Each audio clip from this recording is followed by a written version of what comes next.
হ্যাঁ, নন্দিনী তো একা আছে বাড়িতে, দাদা আজ বাড়িতে নেই। এই উত্তেজনার সময় ওকে একা বাড়িতে রাখা ঠিক নয়। আমিও একটু পরেই পারিকে নিয়ে বেরিয়ে যাবো ভাবছি। ঠিক আছে কাকুন, আমি আর বসবো না। জুটো, বলছিলাম সবাই মিলে যদি একসঙ্গে চলে যাও তাহলে মিমির মনটা কেমন হয় বলো তো? এত কিছু ঘটে যাওয়ার পর, আর যতই হোক আজই তো বিয়ের আসল দিন, তাই আজকের দিনটা যদি এভাবে, চলো না আমরা সন্ধ্যাবেলা সবাই মিলে ছবি দেখে আসি কোনো একটা। ও বাবা, এটা দেখছি গোল টেবিল বৈঠক বসেছে, সবাই জমায়েত হয়েছে, আমাকে কিন্তু ডাকেনি কেউ। আমি ঠিকই ধরেছি যে মেঘ দাদা আর মেঘ বৌদি দুজনে মিলে সভা বসেছে। হ্যাঁ, ওই যে ভালো ছেলের মা এসেছিল, এখন যদি মিমি রানীকে ভালো ছেলে ঘাট থেকে নামিয়ে চম্পট দেয় তখন কি হবে? শোনো শোনো শোনো, একটা কথা বলে রাখি, আমাদের ভালো ছেলে না অমন ছেলে নয় গো। হ্যাঁ, পারি একটু চুপ করো না, দেখছো তো একটা আলোচনা হচ্ছে, কখনো তো একটু চুপ করবে। জুডো কি যাবে? টিকিট কাটবো? আপনি তো ভারী অদ্ভুত ধরনের মানুষ। আপনার কি মনে হয় এখন আমার সিনেমা দেখতে যেতে ভালো লাগবে? দেখুন, একটা কথা আমি তখন বলেছিলাম, আশা করি সকলেই শুনেছিলেন। আমি বলেছিলাম যে আমি যেমন মিমিকে ছাড়তে পারবো না, সেরকম আমার মাকেও ছাড়তে পারবো না। তিনি ভুল করুন, ঠিক করুন, যাই করে থাকুন, কষ্ট যে তিনি পেয়েছেন এই কথা তো ঠিক, তার কষ্টের নিরাময় আমি করতে পারবো না, কিন্তু তার কাছে থেকে তাকে বোঝানোর চেষ্টাটুকু তো আমি করতে পারবো।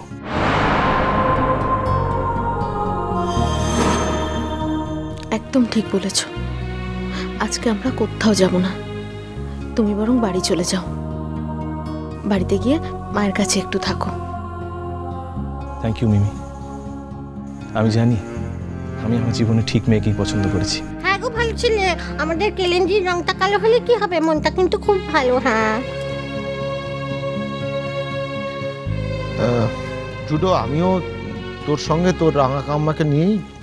বারে সবাই মিলে একসঙ্গে চলে গেলে কি করে হবে? কেউ তো কিছু মুখেও দেয়নি। মেচকা কত আয়োজন করেছে খাবার দাবারের, আপনারা যদি কেউ কিছু খেয়ে না যান তাহলে সেই খাবার আমাদের গলা দিয়ে নামবে বলুন তো? বেকামুখির দরদ একদম উঠলে উঠছে। কালে কালে আর কত রঙ দেখবো রে বেকামুখি। আর পারি সবসময় এত কথা কেন বলো বলো তো তুমি? আমার তো জুডোকে আমরা আটকাবো না, আর খেয়েও যেতে বলবো না, কিন্তু এই দুপুরে পাড়িটা না খেয়ে চলে যাবে, তাই বলছিলাম তোমরা যদি দুপুরে একটু খেয়ে বিকেলে ওকে নিয়ে চলে যাও। তাই করো কাকুন। আমি একা বাড়ি যাই, কারণ আমার মনে হচ্ছে সকলে মিলে আমরা যদি একসঙ্গে বাড়িতে গিয়ে ঢুকি তাহলে মার একটা রিপারকেশন হতে পারে। তার চেয়ে বরং আমি আলাদা যাই, গিয়ে মার সঙ্গে একটু কথা বলি, মাকে বুঝিয়ে বলি। আচ্ছা জুটো, কথা বলে কি কিছু লাভ হবে? ছেলে কি তার মায়ের সঙ্গে কোনো লাভ ক্ষতির বিচার করে হিসেব করে কথা বলে আঙ্কেল?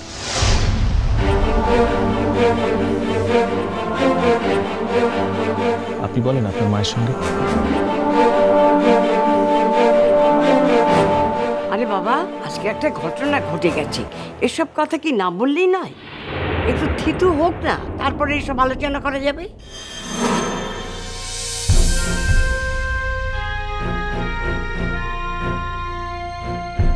পারি, তুমি খেয়েছ? আমাকে তো বড় বৌদি জট করে ধরে গিলিয়ে দিয়েছে। বেশ করেছে, খুব ভালো করেছে। এবার একটু শো দিকনি, একটু বিশ্রাম নাও। ও বাবা অমৃত, একটা কাজ করবে, ওকে একটু ঘুম পাড়িয়ে দাও না, তারপর বাইরে এসো। তা নাহলে কি হবে বলো দিকনি, সে কথার উপর কথা কইবে আর বুকনি খেয়ে মরবে। আচ্ছা তাহলে আমি আর ওয়েট করছি না।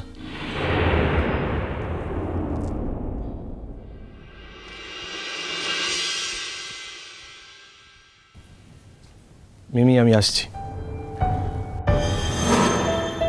আমি তো অনেকক্ষণ ধরে বলছি সাবধানে যেও। আসি সবাই, এলাম।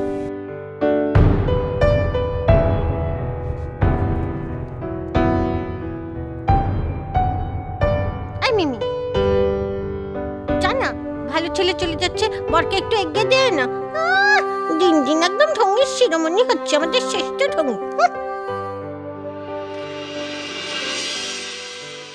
আমার তো তবু তোমাকে আমি একটা রিকোয়েস্ট করব। মিমি আর জুডোর বিয়েটা যদি নীলের বিয়ের পরপরই দিয়ে দেওয়া যায়, একটু দেখো প্লিজ।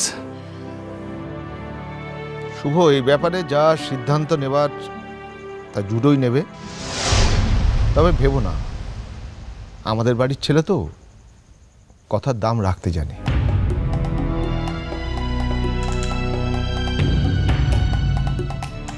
বলছি বাড়ি এখানেই ঘুমুক, এ ঘরে তো কেউ এখন আসবে না। হ্যাঁ হ্যাঁ, তো মেজ বৌমা, খাওয়া দাওয়ার তো ব্যবস্থা করতে হবে। চলো আমরা যাচ্ছি। চল।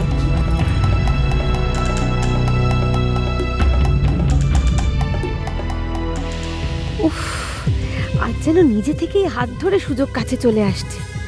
কার মুখ দেখে উঠেছিলাম আজ। তাহলে অমর্ত আঙ্কেল, রাঙা পিসিকে ঘুম পাড়িয়ে আপনি নিচে চলে আসুন খেতে। সব কাটায় ফোপর দালালি, গায়ে মানে না আপনি মরণ। যা দিকে এখান থেকে দেখছিস না আমরা স্বামী স্ত্রী একা একা ঘরের মধ্যে আছি, হেঁটে থাকতে আছি নাকি? যা। ও বাবা, রাঙা পিসি, স্বামী স্ত্রীর ব্যাপারটা যে তুমি এভাবে গুলে খেয়েছো তা কি করে জানবো বলো? না, আর বিরক্ত করবো না তোমাদের। থাকো তোমরা দুজনে স্বামী স্ত্রীতে।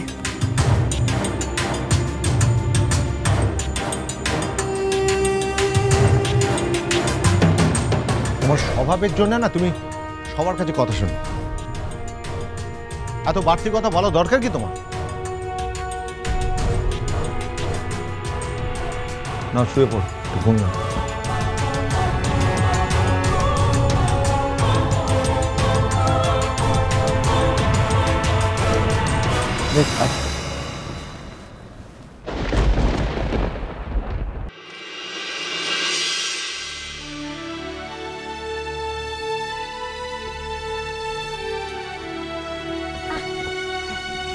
বাড়ি সকলকে প্রণাম করে নাও, বলো আমরা আসছি। ও বাবা, আসছি। ওমা, আসছি।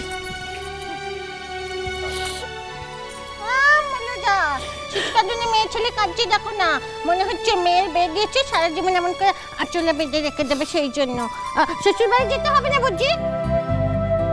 বলছো না মা, আসছি গো। আচ্ছা, সাবধানে থাকবে, ভালোভাবে থাকবে। শ্বশুর বাড়িতে একদম অশান্তি করবে না, ঠিকভাবে থাকবে। হ্যাঁ না না বাপু, কোনো অশান্তি করবো নি। হ্যাঁ, কোনো অশান্তি করবো নি। কেউ যদি আমার গায়ে পড়ে অশান্তি করতে আসে, তাইলে আমি কি করবো বলো স্যার?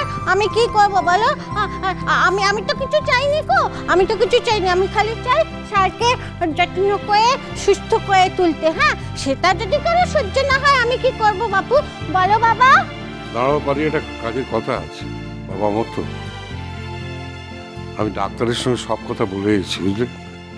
তুমি অপারেশনটা আর দেরি করো না। মানে আমি বলতে চাইছি যে মানে অন্য কোনো কারণে আর অপারেশনটা পিছিয়ে দিও না। আচ্ছা, আমি যদি তোমার বাবা হতাম, তুমি কি আমার সাহায্য নিতে না? হ্যাঁ, পরে না হয় শোধ করে দিও। আমার তো আমাদের যা কিছু আছে সব তো তোমাদেরই, তাই বলে কি নিজের জীবনটাকে তুচ্ছ করা যায়? আমরা সবাই ফান্ড করব, জীবন মরণের ব্যাপার বলে কথা, এটাকে কি অবহেলা করা যায় বলো তো?